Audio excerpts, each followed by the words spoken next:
In stark contrast to the other caller, and with all due respect, I think that whole call was filled with contradictions and things I completely disagree with. Flip-flops. Filled And with flip-flops, Arian.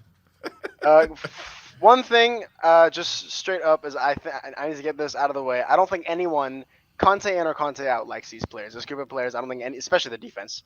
I don't think there's anyone trying to advocate for these players. Sixth worst in the league, Arian, at the moment. Right? Wait, what do you mean? Sixth worst? Oh, defense in the league? Probably. Defensively, Doesn't surprise me. Yeah. 43 goals Doesn't surprise conceded. me at all. But that's kind of part of the problem. I don't think there's any excuse for any squad. I don't think there's any squad in the Premier League genuinely bad enough to go to St. Mary's, the team with the worst home record in the Premier League, and concede 20 shots. I think that is unacceptable in every single way. I don't think there is a squad in the Premier League bad enough for that, because Southampton have the worst squad in the Premier League, next to maybe Leeds United, who just beat Wolves, by the way, the team we lost to last time. Yeah. Right? So there is no excuse for that. These are the two worst squads in the league, and we are conceding shots to them for fun. There is no squad bad enough for that. That is 100% on the tactics and on the coach and on the approach. That is a disgraceful approach to go to St. Mary's and to play for that first 45 minutes what was horrible football, complete fluke of a goal that was created by defensive calamities worse than any we've had this season, because Southampton had Son and Porro wide open in acres of space, right? And that goal was a complete fluke, not anything to do with our attacking play. That was a complete fluke of a goal. And if we don't get that goal, God knows what happens in the second half. We probably even lose this game. So I don't want to hear anything about us scoring 3 goals, because all of our 3 goals came out of just some like Perisic getting his first goal came out of nothing. Porro's goal came out of nothing. And I'm not even gonna lie, I wasn't really watching for Kane's goal. I was on my phone. But that one probably that was a cross by Kulusevski, which was reminiscent of. I didn't see the build-up, but I saw the way it went in, and it was Kulusevski's cross with Kane's header, which was reminiscent of what we did last season. But that's 1 goal out of 3 that was kind of reminiscent to what Conte normally scores. The fact is, Arian, that we were 3-1 up. That's the fact, right? We were 3-1 up, and I said as soon as that goal went in, I said that's game, set, and match. And like Marlon was saying in the call before, that any manager, especially when you've had bad runs away from home. When you look at that, you're 77 minutes or 76 minutes up. You've just gone 3-1 up. You're thinking, right, we need to try and shore this up now so we don't concede. No manager's sitting there thinking, right, we're going to concede goals. So he went and thought, do you know what? Let's do it. So that you can't blame. You can blame Conte to an extent to say, yeah, we should have been more attacking and gone for it more, right? But just because it didn't work out doesn't mean it's fully his fault, right? No, I completely disagree. I think it's cowardice to against Southampton, a team who have scored 11 goals at home. We give them the ball when we're 3-1 up because we're that scared. But is that tactics or is that player mistakes? That is tactics. You just said any manager would go defensive, and we went defensive. But we tried to short up. You just said we gave the ball away, but that's the players giving the ball. No, not turnovers, not turnovers or poor passes or things like that. I'm saying we decided to sit back, play a very defensive. Don't push forward. We didn't look like we wanted to score. We didn't look like we wanted to hold the ball. We just tried to shore it up and keep things very calm, and we weren't doing anything properly. And we've seen that this doesn't work under any manager. So if you want to say that any manager would do it, sure. But we criticized Mourinho for this because it wasn't working anytime he did it. We would constantly throw away leads. And last season, we never did this. We were killing Norwich 5-0. We were 3-0 up, secured top 4, and we scored another 2. Why? Because that's how you kill teams. And Conte said it last year against Aston Villa when we beat them 4-1. He said you have to smell the blood and you have to kill your enemy. It doesn't matter if you're 3-1 up. That's not how you play football in a top 6 team against the 20th place team in the league with the worst home record. But what's funny is, why is it that Conte was able to get this team to do what they did back in the last season, and pretty much the majority of those players on that pitch today were the same players he had last season, right, from January? Why isn't it they're now all of a sudden they're not fighting the same way they fought last season? Exactly. That's part of the contradiction of saying that the squad is so bad and Conte's not at fault because it's all the players. But Conte was getting not only results last season, but even in the beginning of this season, we looked like a team. And I've said this multiple times. I partially don't blame Conte for the way things have gone because I don't think he's a bad coach. I think you can see the personal problems, which you're saying are complete random waffle. And he's a professional. I don't think he's a professional. He had 3 of his closest friends die, and he doesn't have his family next to him. That is a perfectly normal thing to not be yourself when something like that happens to you. And you can see it. Conte is not animated. Anytime you think of He was animated prime today. Antonio Of Conte, course, he was no, animated. he wasn't. He was Are not you animated. joking, He was mate? You sure. need to, No, Arian. sure. You You need can to say go. you can say he You need was to go moving. back and see how animated he was today. He was screaming. No. Barry, how many times was he screaming at No, Longley and the players today? When we weren't. No, he was screaming. You know, look, and He was very animated. Any more, manager is screaming. Any manager. there's I'm more- not saying that he's there's not more. Look, screaming or he's not. There's more from Conte. The problem is we've shown we're not a team. We're 11 players. I see selfish players. But we're used to this for a long time. The club has a responsibility for the transfer markets. The coaches come here and have responsibilities. And the players, where are the players? The players don't want to play under pressure. They don't want to play under stress. Yep. Tottenham's story is this: 20 years and they have won something. Why? The fault is only the club or every manager that comes here. Until now, I tried to hide the situation, but there are 10 games to go. People think we can fight. Fight for what? With this attitude, this spirit, this commitment for 7th, 8th place, I'm really upset. Love it. Absolutely love it. What do you think, Arian? Wow, Arian. What do you think of that? Okay, cool, great. He's gonna call out the board, and I think everyone knows this. When things go bad, Conte takes everybody down with him. Is there criticism at the board that is fair enough? Of course. I don't think anyone here wants to advocate for the players, the defense, or the board. I think everybody, you just said, everyone has a part to play in this, and everyone's responsible. But I want to come here, and I was talking about how we are genuinely giving Conte a little bit too much leeway in what he's doing. Because also, again, you saying if he was backed in the summer, I think he was backed in the summer. I think you can say you can say you can have your grievances about the center back situation. But we went all out for Bastoni, and the reason we got Longley, the reason we didn't get a center back was because we did not get our first choice, and this is something that you know very well yourself, and you don't, and I know you don't want to pretend to not know it here. I know you know it. We didn't buy Bastoni because we had every intent on buying him this summer. That is the fact. We had every intent on buying him this summer, and we bought Longley as a stopgap. You know this is true, right? So you can, and Conte was happy with that. And we got a good player in virtually every other position. We got Perisic, who was a Conte signing, and he's turned out to be arguably the worst of the signings we've made. Arguably, maybe barring Jet Spence. So the whole Conte signing shtick doesn't have much consistency behind it either, right?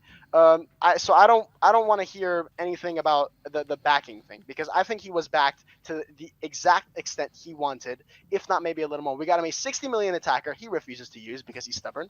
We got him midfielders, which are now unfortunately injured. Richarlison wasn't his player. That was a club signing, mate. I don't buy that.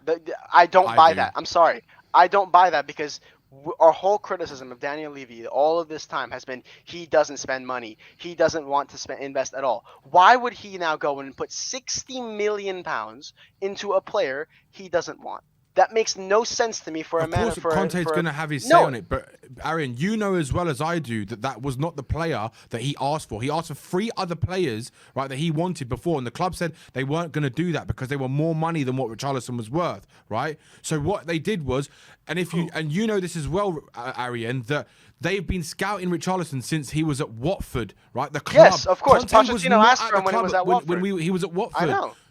So that's a club the club have been tracking him since he was at Watford. They have wanted him, and it was the right opportunity. That's why they signed him. The reason that doesn't track with me is because then you have a player like Maddison, who the same thing applied. And Levy's been a fan of Maddison for just as long. Why not go for him? We both know that he wanted to bring Maddison in the summer. Okay, and he didn't because Conte didn't want him. Correct. So why would he do the same for Richarlison? There's no consistency here. Conte and something else that's known is Conte spoke to Richarlison, said, "I want you to come here. I want you to play in all 3 positions." And Richarlison agreed, Levy agreed, Conte agreed. Yeah, it was a signing. He wanted 60 million. We paid for him, and Conte doesn't use him because he's stubborn. Even though we have players like Son who are underperforming and finally now use him a couple of games. We do well. He gets injured, is what it is. But we could have saved a lot of the results if Conte wasn't stubborn. Dan Juma right now in January, did he want him? I don't care. Son is underperforming. Dan Juma needs to be playing. Give him a chance. Stubbornness like this hurts everybody. You can't call players selfish. When you're so selfish, you won't use a player to improve the team just because the club bought him for you. Even if Danjuma was a club signing, I don't care if he was. I'm not even sure if he is, but I Arian, don't can care. I ask you a question? Isn't that basically saying, right? If he's gone on record and basically said there's certain players that are not his players or are not good enough, right? And you're basically, but the club is buying players, and you're basically saying to him, well, these are the options you have to pick from. And he's going to be like, well, they're not really the players I want, so why should I have to change my ways, right? Just so that I can fit in the players that you've brought into the club. That's basically saying then, that's basically telling the manager, you kind of do a little bit of what we say, right, to fit what we've brought in so that you can try and get a tune out of these players. But then why bring in an elite manager like Conte and pay £15 million a year to him if he's not going to, if they're going to bring in players that he doesn't really want to manage, or he's saying okay to, but it's not really what he wants? You might as well go and get another manager who's going to have a bit more leeway and say, do you know what? Do you know, I can work with these a bit more, and who will give those type of players a go. Do you not think that's again, but back on the club for making that decision? First of all, that's precisely what I'm calling for when I'm saying I want a coach that will do that. Second of all, right, okay. I'm saying Danjuma was an example that I used because, again, the front three signings were not signings that were in a crucial position, and I used Danjuma an example because he loaned out Brian Hill, who was performing brilliantly, and we brought in Danjuma after he wanted to get De La Feu, which was a Conte signing, and De La Feu got injured, so he went for Danjuma because he was available. And that is the situation that is both unlucky and maybe a little mismanaged because we had De La Feu, who Conte and Levy both wanted. We didn't get him. We got Danjuma because he was available, and he had a brilliant Champions League campaign with Villarreal, had a great La Liga season last season, and Conte refuses to use him. I don't know if it's out of stubbornness. It probably is because Danjuma looks like he's working one of the hardest in training out of everybody. So he seems to have the heart, and Conte can't complain about a lack of heart if he won't use the players who are working hard. That doesn't seem consistent. That seems selfish and stubborn. That's one thing with Danjuma, which was the front three, which is not a necessary signing. You have players at the back like Perisic, who he got, who has been the worst offender in the back line next to someone like Dyer. Right today, 2 goals came down his side because he's horrible. He's a horrible left wing back, and you're talking about his 11 assists. Terrible left wing back. Almost all of them came from corners in the beginning of the season during our corner purple patch. Like 8 of them came in the first 2 months of the Premier League, where we got found out with our corner attacks have been found out we haven't scored a corner in ages because it's all crap. It's like saying James Ward-Prowse is an elite player because he can cross so well. No, he's not. He's a great midfielder, sure, because he's a Premier League standard midfielder who can hit a free kick. That's what he is. That's what Perisic is at 35. He's not been that good of a player for us. So the whole Conte signing shtick I don't really buy. And the center back thing was the situation we were going to address this summer. And the midfielders, we provided him with some of the best midfielders in the league. So how was he not backed? Look, in my opinion, he was not backed. There was players in that team that he said yes to, but it's not essentially the ones he actually wanted. You have to look at it as well. The club have always said this, right? Have always stood by this about opportunities when they're in the market. If there's an opportunity, they will look at it. And every manager we've had have always said, look, if there's an opportunity, we might get someone. If there is, there isn't, right? Daniel Levy, he said himself when he bought the club with Enoch, right, that it was an opportunity. So he's got the same mentality even before he came into the club, right? He bought Tottenham because they were an opportunity. He said it in an interview, which was only about a month ago, right? So he's been using that same mentality his whole tenure at Spurs, right? And this is why I'm saying, Arian, for me, it doesn't really matter what manager comes in, because if Conte walks out, right, I think you have a bigger problem on your hands with players like Harry Kane, the Kulus, the Romeros, maybe even the Son as well, because if whoever comes in, whether it's Poch or Gallardo, whoever it is, right, I think they've got a massive rebuilding job to do. And I personally think Daniel Levy won't, if we're not in the Champions League for like 2-3 years in a row, that manager's gone out the door. You know what he wants. That's all he wants, in my opinion. I don't know what you think on it, but there's been a super chat. Arian, other stubborn managers, Pep, Arteta, and Klopp. Oh yeah, that's true. Other stubborn managers, Pep, Arteta, and Klopp. Okay, sure. What's in common with all of those three? What's in common with all those? Well, Arteta has won 1 FA Cup, and he's currently gotten out of all of his competitions. How has he won an FA Cup? How has he won an FA? Well, he won the FA Cup he wasn't even backed back then. He finished 8th that year. That was based. Yeah. I think I don't know if you all remember. He was using Aubameyang, which is completely out of form. I mean, he scored a goal in the final for like the first time in months. So that was a completely different run, which was the winning culture at that club. That's got nothing to do with his backing. And yes, I can see I think one thing is abundantly clear right now. There is not anyone here who's advocating for Daniel Levy's practices or anything like that of the sort. And Arteta was there for 3 years, and he's finally built a squad, and he's still yet to win the Premier League, or he just got knocked out at the Europa League by the team we knocked out in the Champions League. So I don't want to sing his praises just yet. He's doing a great job, but it's still an unfinished season, and he's still yet to win anything. So I don't really know if Arteta's a great example. Pep Guardiola is one of the revolutionaries of the sport who's had billions of dollars worth of backing, and sure, I mean, I think it's going to be quite difficult to get billions of dollars of backing and fail. But the backing aside, like, I don't think anyone here is saying Levy's doing a good job. And Pep took years to build his teams. Arteta's taken years to build his team. Klopp took years to build his team. One problem with Conte is he's refusing to sign the contract. How can you trust the manager to build a team when he won't sign another year? That doesn't make sense to me. It does make sense, because why would you tie yourself down if you're not going to be given the assurances that you're going to be able to build a team to challenge for a title, which is what he said. Who says that's why he's not? No, that's I don't like. Here's the thing. This doesn't make any sense to me, because he said it himself. How you can't deny? When did he say this? When did he say this? Are you serious? Are you actually serious? I'm very serious. You're telling me he just said I it will so sign the many contract. times that he wants to build a team. I will sign the contract. He wants to compete. He wants Tottenham to win trophies. Recently? He said it to the fans. Arian, come on, man. You got no. Come on. You're being ridiculous. Everything is out that he doesn't want to sign because of his family situation. Oh, Everton nice. Just scored. Oh, my TV's That's off. good. 1-1. But Arian, if you're saying to me, hand on your heart, saying that you have not seen any Conte interview saying that he wants to win trophies for the fans, then you need to go and do your due diligence, right? And have a look at his actual interviews, right? Because he has clearly said multiple times that he wants to win trophies for the fan base, right? Sure. And that we deserve more. So what's he going to go out and say? How can you win trophies if you're not given what you need to go and do your job? I think, okay, hang on.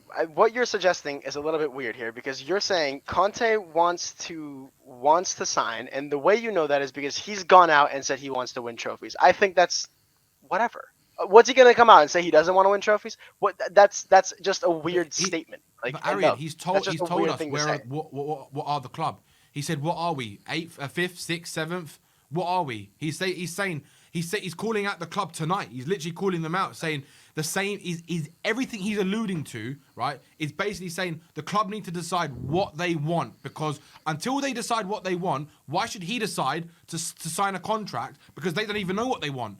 He's already said You're implying the rest of that. You're implying the rest of that. No, Arian, he has told people, right, what he wants to try and achieve at this club. He's literally told the fan base what he wants to try and achieve. But if he feels that he's not going to get assurances to bring in, have more leeway in the players that come into the club, right, and have less of the Jed Spencers come in and more players that he actually wants, right, like the Porros, because I know Porro was definitely someone he wanted, and you can see the ability of Porro. He's a top player, right, sure. And I think he's going to be a top player. But unless you get players like that for Conte, he won't work. So then why bring him in the first place if they're not going to start a project to back Conte the way he needs to be backed? It doesn't make any sense. It's a waste of time, waste of money. It's waste of our fans' time, our emotion, and all this kind of stuff. Anyway, Arian, final question. Is Conte still in charge at the end of the international break, yes or no? After his comments tonight. You could kidnap Levy's daughter and he's not going to sack anybody because he will avoid paying the compensation fee. He's not. That I agree with you, Arian. He's not going to sack him unless he only sacked Mourinho to distract from the Super League. So it's whatever. Like, he's not going to get sacked until the end because he's not paying that compensation fee no matter what. Unfortunately, because that's just how we're run as a club. That's that. But yeah.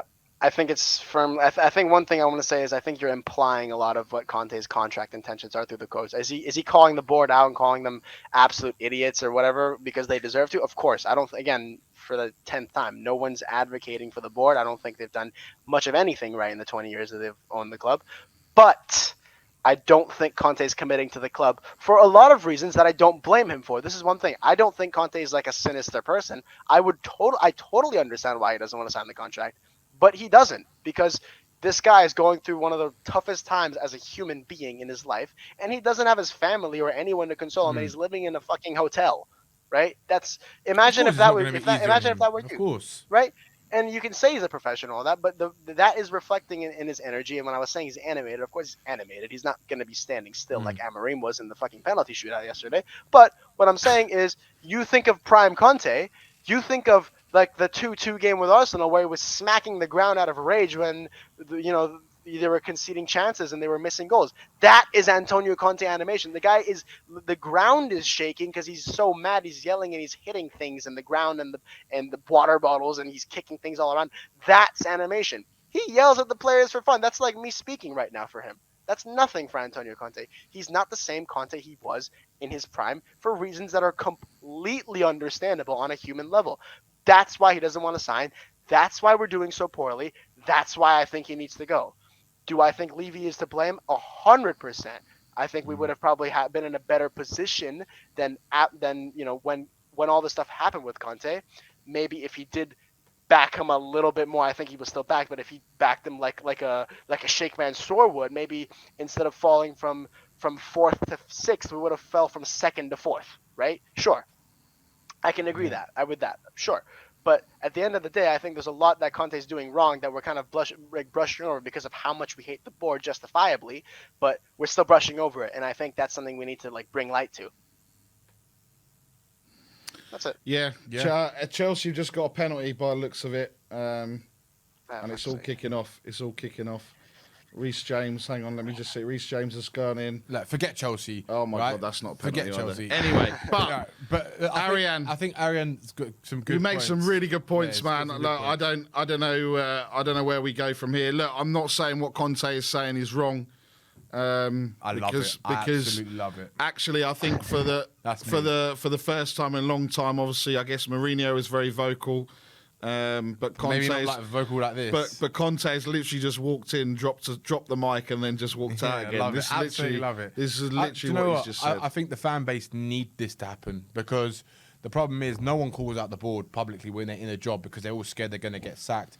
Conte doesn't care if he gets sacked. Yeah, he don't care. He'll get paid off. He don't care, and I think that's what we need more of. And it's a shame he didn't do this earlier on.